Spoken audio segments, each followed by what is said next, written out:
तो अम्मी मना कर देते थे, बोले कि मेरे सामने बोला ठीक है, लेकिन अपने अब्बू के सामने बिल्कुल इस चीज़ का ज़िक्र मत करना, वो बहुत चिल्लाएँगे, तुम पे बहुत ज़्यादा नाराज़ हो जाएँगे, गुस्सा करेंगे। तो नहीं बोल पाती थी, डर के मारे चुप रहती थी। मम्मी जो है वो भी ये सब चीज़ें मतलब फ़ॉलो करे, एक-एक चीज़ें वो जैसे हमको बोले वैसे हम लोग फ़ॉलो करें। तो हम बात ये होती है कि उनके लिए जो मन भी नहीं होता था हमको बहुत सा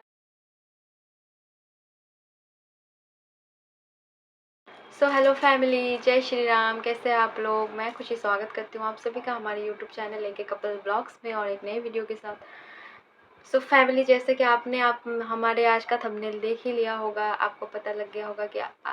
आज जो टॉपिक है वो किस टॉपिक के बारे में मैं बात करने वाली हूँ। तो अगर वीडियो आप लोगों को पसंद आए तो प्लीज़ लाइक कर दीजिएगा, ज़्यादा से ज़्यादा शेयर कर दीजिएगा, और जो लोग हमारे चैनल पर नए विजिट कर रहे हैं प्लीज़ हमारे चैनल को सब्सक्राइब कर लीजिएगा। तो चलिए आज का वीडियो शुरू करते हैं। तो फैमिली, ऐसा था ना कि जब मैं इस्लाम में थी, मुस्लिम मज़हब में थी, मतलब मुस्लिम थी मैं पहले जब, तो मैं क्या-क्या चीज़ें वहाँ की फ़ॉलो करती थी, क्योंकि मुस्लिम लोग बहुत सारी चीज़ें, मतलब कुछ-कुछ लोग होते हैं मुस्लिमों में बिल्कुल नमाज़ नहीं पढ़ते, कुछ नहीं करते हैं, बस मतलब नाम के लिए मुस्लिम होते हैं कुछ-कुछ लोग ऐसे, और कुछ-कुछ लोग होते हैं जो बहुत ज़्यादा ही फ़ॉलो करते हैं एक-एक चीज़, नबी का सुन्नत, हर एक चीज़, 5 टाइम का नमाज़, हदीस, रोज़ा, मतलब जितना चीज़ें हो एक-एक चीज़ सब फ़ॉलो करते हैं। और कुछ-कुछ लोग होते हैं जो मतलब हल्का-फुल्का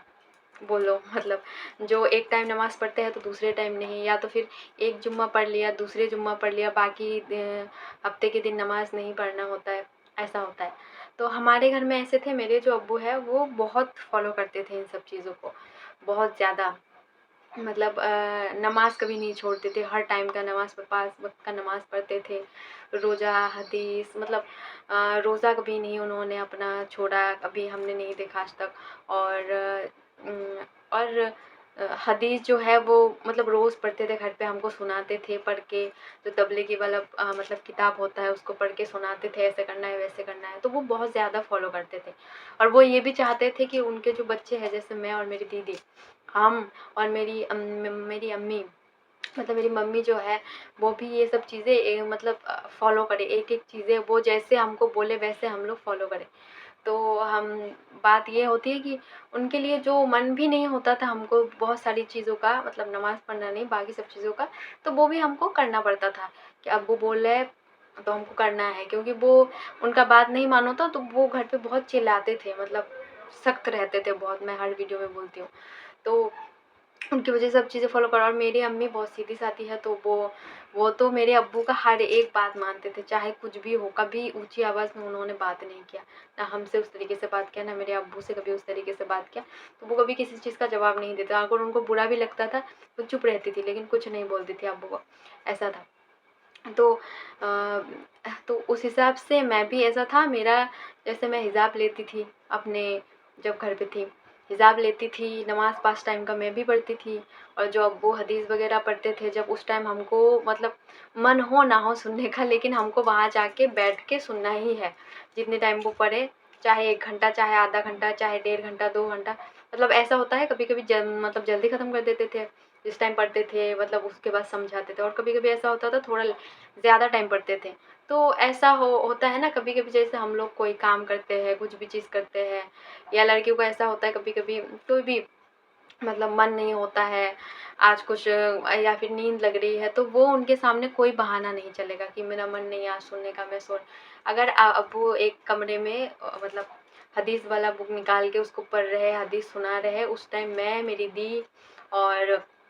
मेरी अम्मी सब मौजूद रहना पड़ेगा वहाँ पे, और सुनना पड़ेगा उनकी एक-एक बातें। अगर ऐसे कर रहे हो कि मैं कुछ और काम कर रही हूँ उस टाइम, अम्मी कुछ खाना बना रही है, कुछ भी कर रही है उस टाइम, मतलब कुछ भी ले लो कि कोई भी वो काम कर रही है, तो अब्बू चिल्लाएँगे बहुत ज़्यादा, मतलब बोलेंगे कि मैं जब ये काम करता हूँ तो मेरे पास आके मतलब तुम लोगों को ये चीज़ सुनना ही है, एक-एक चीज़ फ़ॉलो करना ही है। तो ऐसा था, तो इसीलिए मतलब 1-2 बार ऐसा चीज़ हुआ था, तो अब अब्बू का बिहेवियर बहुत ख़राब था, तो उसके पहले ही हमारा ऐसा था, फिर अम्मी बोल देते थे हमको कि इस टाइम तो सुनाएँगे, पढ़ेंगे, तो उससे पहले ही तुम लोगों को कुछ भी काम हो, कुछ हो, तो ख़त्म कर लेना। उस टाइम तुम जाके दूसरे रूम में लेटना नहीं, कुछ भी नहीं करना, कुछ भी हो, मन नहीं हो, लेकिन आके यहाँ पे बैठ जाना चुपचाप। तो हम भी ये सब चीज़ें करते थे क्योंकि सुनना ही पड़ता था। लेकिन बात ये है कि वो तो इतना कुछ करके भी उनका बिहेव हमेशा वही अब्बू का गुस्से वाला, चिड़चिड़ा, चिल्लाना, ये सभी था। तो मेरी अम्मी तो कुछ नहीं बोलती थी। और एक बात है कि इस्लाम में बोला जाता है कि लड़की जब आती है घर पे तो बरकत आती है, मतलब जिनके घर पे बेटी होती है तो बहुत खुशनसीबी होता है उनको, मतलब बहुत खुशी की बात होती है, ऐसा बोला जाता है कि बरकत आती है घर पे, बहुत अच्छा होगा घर पे, बहुत कुछ ऐसा बोला जाता है, ठीक है। तो लेकिन हमारे घर पे ऐसा था, मेरी अम्मी बोलती थी ये चीज़, क्योंकि बचपन का तो हमको पता नहीं, कि जब मेरी अम्मी मतलब प्रेग्नेंट थी, उसके बाद मेरी दी आई, मेरी बड़ी बहन, तो घर पे सब खुश थे, मेरे अब्बू, मेरे दादा दादी सब लोग खुश थे, ठीक है। तो उसके बाद मतलब उसको प्यार व्यार किया गया, सबसे सही तरीके से हुआ। लेकिन बात ये है, उसके बाद जब अम्मी मतलब सेकंड बार मतलब प्रेग्नेंट हुई,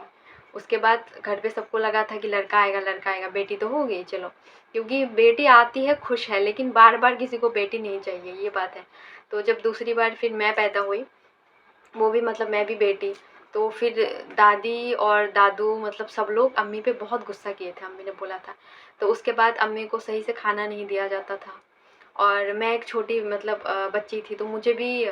सही से उसकी वजह से मतलब जब माँ को खाना नहीं मिलता है तो बच्चे को भी सही से दूध नहीं मिलता है ना, तो मुझे भी बहुत दिक्कत हुई, मतलब मम्मी बोलती है कि तुमको बहुत मतलब खाने वाने में प्रॉब्लम हो गई थी उसकी वजह से। उसकी वजह से मतलब धीरे धीरे जब मैं बड़ी हुई, उसके बाद भी मुझे खाना वाना दिया नहीं, मतलब दादी लोग देते नहीं थे सही से खाना, खाने में कुछ खाना खाने वाने लगती थी तो छीन के लेके जाते थे, ऐसा उनका बिहेव था। तो मतलब मम्मी ये चीज़ मुझे जब बड़ी हो गई ना तब बोलते थे तुम्हारे साथ ऐसा ऐसा हुआ, उसको तो फिर भी थोड़ा कुछ मिला है, बड़ी जो है तुमको कुछ नहीं मिला है। और मुझसे भी मतलब तब अम्मी को भी सही से खाना नहीं दिया जाता था, बहुत काम कर मतलब कराया जाता था उस टाइम। तो धीरे धीरे तो मैं बड़ी हो गई, तब तो मुझे ये सब चीज़ें नहीं पता था, बाद में पता चला, तो बहुत बुरा लगता था। खैर छोड़ो, अगर इसके ऊपर भी आप लोगों को कोई भी वीडियो चाहिए होगा प्रॉपर कि मेरी अम्मी के साथ कैसे बिहेव किया जाता था, मेरे अब्बू, मेरे दादा दादी सब लोग, तो आप लोग कमेंट बॉक्स में ज़रूर बताना, मैं उसको ऊपर भी एक अलग से टॉपिक बना के वीडियो बना दूँगी। तो बात आती है कि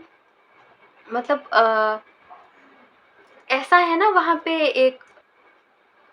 लोग बोलते हैं कि फ़ोर्स नहीं किया जाता है कोई चीज़ इस्लाम में, कि करो ये वाला चीज़, चाहे नमाज़ हो, चाहे बुर्का हो, चाहे हिजाब हो, चाहे कुछ भी हो। लेकिन ऐसा है ना कि एक टाइप से देखो तो फ़ोर्स किया भी जाता है, क्योंकि देखो मैं अभी बोला आपको कि ये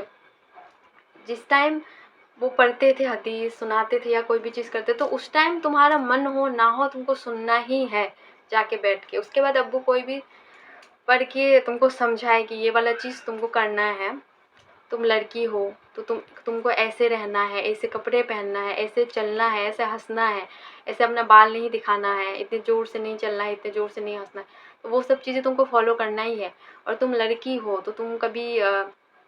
साइकिल नहीं चला सकती तो नहीं चला सकती। ऐसा नहीं है कि मेरा मन हो रहा है तो वो मैं चीज़ कर सकती,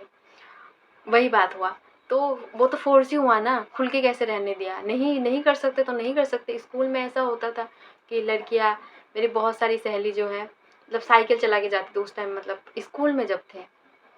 मतलब तब की बात है, मतलब ज़्यादा छोटी नहीं, उसके बाद से मतलब 5 6 7 मतलब इस जब क्लास में मतलब थे, थोड़ा बड़े हो गए थे थोड़ा,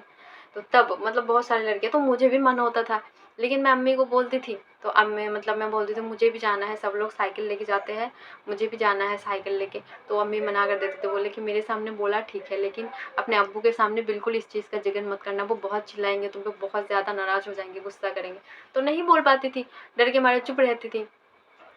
और मैं एक-एक चीज़ हदीस वग़ैरह पढ़ के इतना मतलब सुनाया जाता था, उससे मैं इतना ज़्यादा डर जाती थी। मैं जब घर पे रहती थी, ज़िंदगी में मैंने जितनी बड़ी हुई थी घर पे, यहाँ पे तो अब करती हूँ, तो मैंने ज़िंदगी में छोटे से बड़े होके ज़िंदगी में कभी मैंने लिपस्टिक नहीं यूज़ किया था, नेल पेंट नहीं यूज़ किया था, और मतलब बहुत सारी ऐसी चीज़ें, कभी बिंदी नहीं लगाई थी वहाँ पे। और कभी-कभार लगाती थी तो वो काली वाली जो बिंदी होती है ना, तो थोड़ा ऊपर लगाती थी, वो अलग से, मतलब ऐसा खरीदा हुआ नहीं, वो मतलब बोलते हैं कि वो चलता है, तो वो भी बहुत रेयर, बाद में बहुत। लेकिन बचपन में ये सब चीज़ें कभी नहीं करती थी, बहुत बड़ी हो के फिर भी किया। और मतलब ये सब चीज़ें ऐसा होता था ना कि डर लगता था करने में, क्योंकि वो जब पढ़ते थे सुनाते थे इसकी वजह से हमारा ये होगा, उसकी वजह से हमारा ये होगा, नेल पेंट लगाएंगे तो उसका ये अजाब होगा, उससे तुम्हारा हाथ ये होगा, मतलब बहुत सारा। मैं तो एक एक चीज़ नहीं बोलूँगी आप लोगों को। लिपस्टिक लगाओगे तुम्हारे साथ ये होगा, बाल दिखाओगे तुम्हारे साथ ये होगा, ऐसे जब बोला जाता था ये सब चीज़ें ना, जब अबू पढ़ते थे मैं सुनती थी, तो मन में खौफ मतलब डर पैदा हो जाता था कि हाँ, कि ये सब करूँगी तो मेरे साथ ऐसा होगा, बाद में मैं जहन्नुम में जाके जलूँगी, ये होगा वो होगा। तो डर की वजह से मतलब मैं कभी यूज़ नहीं करती थी। मैं अपने आप को वैसे रखती थी कि नहीं, बाल नहीं दिखाना है, नेल पेंट ज़िंदगी में कभी नहीं लगाना है, लिपस्टिक कभी नहीं यूज़ करना है, यही सब चीज़ें। तो और बाकी तो मैंने बोला आपको मैं कि 5 टाइम का नमाज़ मैं पढ़ती थी और हिजाब वगैरह लेती थी, ये सब चीज़ें मैं करती थी। तो मेरी बड़ी बहन जो है वो हिजाब नहीं लेती थी, नॉर्मल। लेकिन हम लोग कभी बचपन से कभी भी हम लोगों ने जीन्स टॉप वगैरह वेयर नहीं किया था। अब मैं यहाँ पे आके मैं वेयर करती हूँ, क्योंकि अब यहाँ पे ज़्यादातर लोग इधर के लोग जैसे कि नॉर्मल कपड़े में ही रहते हैं, इतना सूट इतना वो तो नहीं पहनते। तो ऐसा होता है कि वो भी अब अभी लाके देते हैं, वो बोलते हैं तुमको जो कपड़ा पहनना पहनने का मन हो पहनो, तभी मैं पहनती हूँ, वेयर करती हूँ। लेकिन मैं इतना मेरा हद रहता है, आप लोग देखते हो वीडियो पे, मैं अगर जीन्स टॉप भी वेयर करती हूँ नॉर्मल, तो उसके मतलब मैं अपना एक स्कार्फ या दुपट्टा डाल लेती हूँ, ऐसे कभी नहीं रहती हूँ। तो वही बात है। लेकिन वहाँ पे मैंने बचपन से कभी नहीं ये सब चीज़ें पहना। मैंने खाली सूट पहनी थी, कुर्ती पहनी थी, वो भी दुपट्टा वगैरह लेके, और हिजाब तो रहता ही था। मेरी और दी जब शादी हो गई थी तो उसके बाद तो मतलब मैं मतलब वो तो अपने हस्बैंड की हिसाब से जाएगी, लेकिन वो बुर्खा नहीं पहनती थी। उनके हस्बैंड जो थे थोड़ा वैसे टाइप के थे ना, तो वो सूट वगैरह सब वेयर कर लेती थी। लेकिन मैं मैं तो फंस गई कि मुझे बहुत सारा चीज़ें लाइफ में करना था, जैसे छोटी छोटी चीज़ करने नहीं देते थे वो। और मैं सोचती थी, आप लोगों को पता है मेरे गाने का मुझे कितना शौक है, तो मैं सोचती थी मैं गाना गाऊंगी, बहुत आगे जाना है मुझे, बहुत गाना पसंद है, आप लोगों को पता है। तो ये सब चीज़ें मैं सोचती रहती थी बस, लेकिन ये डरती थी कि मुझे इतना सा चीज़ तो करने नहीं देते, और गाना ऐसे गाने का तो और नहीं सवाल उठता है, क्योंकि बहुत सारा चीज़ तो इस्लाम में हराम होता है, आप लोगों को भी पता है। तो यही सब के चक्कर में बहुत सारा चीज़ पीछे रह गई थी मैं वहाँ पे, और फॉलो करते करते खुद को भी मैं भूल गई थी कि मुझे क्या बनना है, क्या करना है। और भी ऐसी चीज़ें अगर बताने चलूँगी फैमिली, तो बहुत ज़्यादा वीडियो लंबा हो जाएगा। ऑलरेडी 12 मिनट का वीडियो हो गया है। तो वीडियो यहीं पे एंड कर देती हूँ। होप सो आप लोगों को आज का ये वीडियो अच्छा लगा होगा। अगर इसका नेक्स्ट पार्ट चाहिए या मेरी अम्मी के बारे में जानना है, कैसे क्या बिहेव करते थे, कैसे रखते थे बचपन से लेके, मतलब मैं जब वो आपको पता है कि पैदा हुई, फिर उसके बाद से अम्मी मतलब मेरी अम्मी बहुत भुगती है हमारे घर पे, मुझे इतना पता है। आप लोगों से अगर जानना है तो मैं ज़रूर शेयर करूँगी, नहीं जानना है तो कमेंट मतलब आज का जो वीडियो है वो कैसा लगा आपको, पहले तो वो कमेंट करके ज़रूर बताइएगा। अगर पसंद आएगा तो लाइक भी कर दीजिएगा, शेयर भी कर दीजिएगा, और जो लोग नए हो प्लीज़ सब्सक्राइब करके बेल आइकन भी प्रेस कर लीजिएगा, ताकि हमारे आने वाले वीडियोज़ की हर नोटिफिकेशन आप सभी को मिल सके। इसी के साथ मिलते हैं प्यारे से आपको नेक्स्ट ब्लॉग में, तब तक के लिए आप लोग अपना ख्याल रखें। Love you all, take care, जय श्री राम फैमिली।